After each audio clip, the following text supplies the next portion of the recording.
So hi friends, Bigg Boss season 6-ന്റെ മറ്റൊരു live update. ഇന്ന് മെയ് 16. ഇന്ന് 2 ഫാമിലി വരുന്ന ദിവസം. ഇന്ന് 6 ഫാമിലിയാണ് വരുന്നത്. നമുക്ക് എല്ലാവർക്കും അറിയാം. നമ്മുടെ നന്ദനയുടെയും ജിൻഡോയുടെയും ഓൾറെഡി നന്ദനയുടെ ഫാമിലി വന്നു കഴിഞ്ഞു. അതിനെക്കുറിച്ചുള്ള വിശദീകരണം പറയാം. ആൻഡ് നമ്മുടെ വളരെ രസകരമായി ഒരു ഗെയിം കൊടുത്തായിരുന്ന മോർണിംഗ് ടാസ്ക്, അത്ര മനോഹരമായിട്ട് നമ്മുടെ സായി അത് കൈകാര്യം ചെയ്ത കാര്യം കൂടെ പറയാം. Okay, so morning task Nandana വിളിക്കുന്നു എല്ലാവരെയും. ഫണ്ണായിട്ടുള്ള മോർണിംഗ് ടാസ്ക്കാണ്. എല്ലാവരോടും വരാൻ പറയുന്നു. എനിക്ക് 1-2 പേര് മാത്രം ബാത്റൂമിലൊക്കെ ആയിരുന്നു, നല്ല സിജു ഉൾപ്പെടെയുള്ള ആളുകളൊക്കെ. അവർ അവസാനം എല്ലാവരും വിളിച്ചു കൊടുക്കുന്നു. എല്ലാ ആളുകളും വരുന്നു. അവിടെ നിൽക്കുന്നത് ആർക്ക് വേണ്ടിയാണ് ആ ഗെയിം എന്ന് വെച്ച് കഴിഞ്ഞാൽ സീക്രട്ട് ഏജൻ്റ് ആയിട്ടുള്ള സായിക്ക് വേണ്ടിയാണ്, സായി കൃഷ്ണയ്ക്ക് വേണ്ടിയാണ്. സായി കൃഷ്ണനോടാണ് നമ്മളെല്ലാവരും ചോദ്യം ചോദിക്കേണ്ടത്. എല്ലാവരും സായിയോട് ചോദ്യം ചോദിക്കേണ്ടത് ഇത്ര മാത്രമേ ഉള്ളൂ. എന്ത് ചോദിച്ചാലും ഉത്തരം കാവച്ച് തുടങ്ങണം. അതായത് എന്ത് പറഞ്ഞാലും, ഇപ്പോൾ എൻ്റെ പേരെന്താണ്, എൻ്റെ പേര് വിനു, പക്ഷേ കാവച്ച് അങ്ങനെ തുടങ്ങും. അത് കഷ്ടമാണ് പറയാൻ, എന്നാലും പേര് പറയാം വിനു, അങ്ങനെയൊക്കെ പറഞ്ഞ് വെച്ച് സ്റ്റാർട്ട് ചെയ്യുന്ന ഒരു സെൻറ്റൻസിൽ തുടങ്ങണം എന്നുള്ള രീതിയിലാണ്. പക്ഷേ അത് സായി വളരെ രസകരമായി, സായിയുടെ പ്രത്യേകത ഞാൻ മനസ്സിലാക്കുന്നത് വെച്ച് കഴിഞ്ഞാൽ ഏതൊരു പ്രശ്നത്തെയും വളരെ സിമ്പിളായിട്ട് കൈകാര്യം ചെയ്യും. അത് നമ്മൾ അദ്ദേഹത്തെക്കുറിച്ച് എന്തൊക്കെ ട്രോള് പറഞ്ഞാലും അദ്ദേഹത്തിൻ്റെ ഒരു ക്വാളിറ്റി അതാണ്. നിങ്ങൾ എന്ത് ഇഷ്യൂ വന്നാലും അതിനകത്തൊരു സൊല്യൂഷൻ അദ്ദേഹം കണ്ടുപിടിക്കും.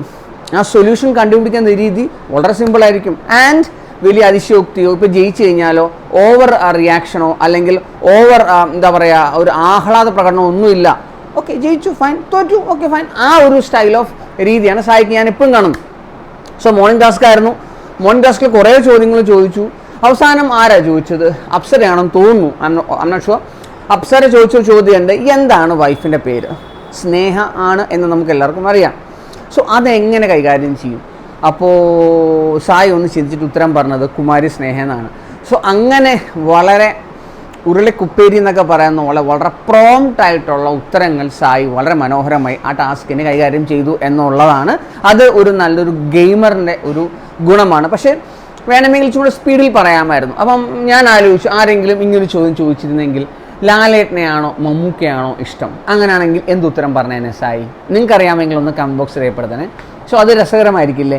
സോ ഞാനാണ് എന്തു പറയും, കൃത്യമായി പറയാൻ ബുദ്ധിമുട്ടാണ്, എന്നാലും കൂടുതൽ ഇഷ്ടം എനിക്ക് അങ്ങനെ വേണമെങ്കിൽ വെച്ച് തുടങ്ങാം അല്ലേ?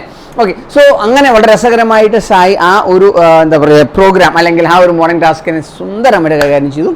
അത് കഴിഞ്ഞിട്ട് ഈ പറഞ്ഞ പോലെ എന്തോ മരുന്നിൻ്റെ കേസിൽ എനിക്ക് സിജോയുടെ മരുന്നാണെന്ന് തോന്നുന്നു, അത് നമ്മുടെ മൈക്ക് വെക്കുന്ന ബാറ്ററി വെക്കുന്ന ആ ഒരു ബാഗിനകത്ത് ഉണ്ടായിരുന്നു എന്നൊക്കെ പറഞ്ഞ് എന്തൊക്കെയോ ഒരു ചോദ്യങ്ങളും സംസാരങ്ങളൊക്കെ ഉണ്ടായി. അപ്പോൾ ബിഗ് ബോസ് തന്നെ പറഞ്ഞു അത് ബാറ്ററിയുടെ ബാഗാണെന്നോ, ഓക്കെ എന്തൊക്കെയോ ഫൈൻ. അത് കഴിഞ്ഞിട്ട് നമ്മുടെ സ്റ്റോർ റൂമിൽ നോക്കിയപ്പോൾ കുറേ ഉപ്പേരിയും ചക്ക വറുത്തൊക്കെ ഇരിക്കുന്നു, ശർക്കര വരട്ടി, അങ്ങനത്തെ കുറേ സാധനങ്ങൾ ഇരിക്കുന്നു. അത് എന്ത് ടാസ്കിൻ്റെ അടിസ്ഥാനത്തിലാണ് എന്ന് ആലോചിച്ചിരുന്നപ്പോഴാണ് നമ്മുടെ നന്ദനയുടെ അമ്മ ആൻഡ് നന്ദനയുടെ ചേച്ചി അവിടെ വെയിറ്റ് ചെയ്യാണ്. എവിടെ? നമ്മുടെ സ്റ്റോറിൽ വെയിറ്റ് ചെയ്യാണ്. സോ നന്ദനയാണല്ലോ സ്റ്റോറിൽ സാധനം എടുക്കേണ്ടത്. അത് വളരെ എന്താ പറയുക നാച്ചുറലായിട്ട് നടക്കട്ടെ എന്ന് വിചാരിച്ച് ബിഗ് ബോസ് കുറേ നേരം വെയിറ്റ് ചെയ്തു. ആൻഡ് നന്ദന സ്റ്റോർ റൂമിൽ കയറിയപ്പോഴത്തേക്ക് അമ്മയും പെങ്ങളെയും കണ്ടു, അമ്മയും ചേച്ചിയും കണ്ടു. ഭയങ്കരമായിട്ട് പൊട്ടിത്തെറിച്ച് പെട്ടെന്ന് തന്നെ കരച്ചിലും ബഹളവും. സത്യം പറഞ്ഞു കഴിഞ്ഞാൽ നോർമലി കൊടുക്കുന്ന ടാസ്കിൽ നിന്ന് വ്യത്യസ്തമായിട്ട് വിഭിന്നമായിട്ടാണ് കൊടുത്തത്. കാരണം കാർ വെച്ചിട്ട് ക്ലീശയായി അല്ലേ, അതായത് നമ്മുടെ ഇന്നോവ കാറ് കയറുന്ന രീതി. പക്ഷേ ഇന്നോവ കാറ് കയറുന്ന രീതിയിൽ ഒരു എന്താ പറയുക ഒരു ഇൻട്രോയ്ക്ക് ഒരു പഞ്ച് ഉണ്ടായിരുന്നു. അതായത് ഇവർ ഗ്ലാസ് ഡോറ് തുറക്കുന്നു, അത് കഴിഞ്ഞ് കാറിൻ്റെ ഡോറ് തുറക്കുന്നു. സോ ആ തുറക്കുന്നതിന് മുമ്പ് ഒരു പാട്ട് കേൾക്കുമ്പോൾ ഇവർ ആകാംക്ഷഭരിതരായി ഓടുന്നു, അത് കരയുന്നു. അതൊരു സീനായിരുന്നു. അത് നന്ദനയ്ക്ക് കൊടുക്കാഞ്ഞത് ഒരുമാതിരി മോശമായിപ്പോയി. അത് ശരിയായില്ല. കാരണം നന്ദന പ്രതീക്ഷ ഒരു കാര്യമായിരുന്നു, നന്ദനയ്ക്ക് പാട്ടിട്ട് കൊടുക്കണം എന്നൊക്കെ പറഞ്ഞിട്ട് ബിഗ് ബോസ് ഒരുമാതിരി അയ്യേ അത് ശരിയായില്ല എന്ന് മാത്രമേ എനിക്ക് പറയാനുള്ളൂ. നന്ദന കുറേ പ്രതീക്ഷയാണ്. പക്ഷേ ബിഗ് ബോസ് വെച്ച് തന്നെ നമുക്ക് എന്തെങ്കിലും തുടങ്ങാം. കഷ്ടമായിപ്പോയി ബിഗ് ബോസ്, കഷ്ടമായിപ്പോയി. അത് നന്ദനോട് കാണിച്ച കഷ്ടമായിപ്പോയി.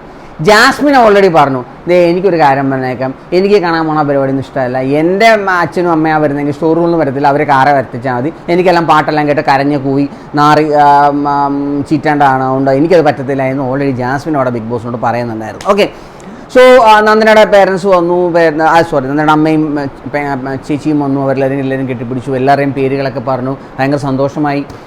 എല്ലാവരെയും ഹഗ് ചെയ്തു, സ്നേഹത്തോടെ കാര്യങ്ങൾ ചെയ്തു. അവർ ആഹാരം കൊടുത്തു. നന്ദന പുലിയാണ് എന്നൊക്കെ നമ്മുടെ റസ്മിൻ ഭായ് പറയുന്നുണ്ടായിരുന്നു. സോ അങ്ങനെ നന്ദനയുടെ ഫാമിലി വന്ന് അവിടെ നന്ദന ഇച്ചിരി റിലാക്സ്ഡ് ആയി, ഒരു ഹൈപ്പർ മൂഡിൽ നിൽക്കുമായിരുന്നു, അല്ല ഭരണത്തിൻ്റെ ഹൈപ്പർ മൂഡിൽ നിൽക്കുമായിരുന്നു. ഇപ്പോൾ വളരെ റിലാക്സ്ഡ് ആയി, സന്തോഷമായി. പക്ഷെ നന്ദനയ്ക്ക് കരയാനുള്ള വലിയൊരു അവസരം നഷ്ടപ്പെട്ടു എന്നുള്ളതാണ്.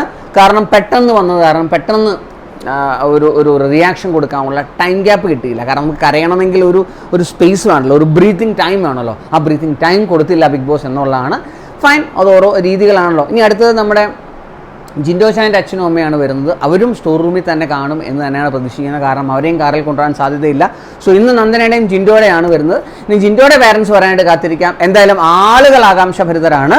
ഈ പറഞ്ഞ പോലെ പേരൻസിൻ്റെ നമ്മൾ ഫാമിലി വീക്കായത് കാരണം വളരെ സ്മൂത്തായിട്ടാണ് കാര്യങ്ങൾ പോകുന്നത്. ഇനി ഇവരുമായിട്ടുള്ള ടാസ്ക് എങ്ങനെയാണ് നമ്മുടെ പേരൻസ്, അച്ഛനും അമ്മയും ചേച്ചിയും എങ്ങനെയാണ് കൈകാര്യം ചെയ്യാൻ നോക്കാം. എന്തായാലും കാത്തിരിക്കാം അടുത്ത ബിഗ് ബോസ് അപ്ഡേറ്റിന് വേണ്ടി ആൻഡ് ലൈവ് അപ്ഡേറ്റിന് വേണ്ടി, റിവ്യൂവിന് വേണ്ടി കാത്തിരിക്കാം. സോ തൽക്കാലം എല്ലാവർക്കും ബൈ.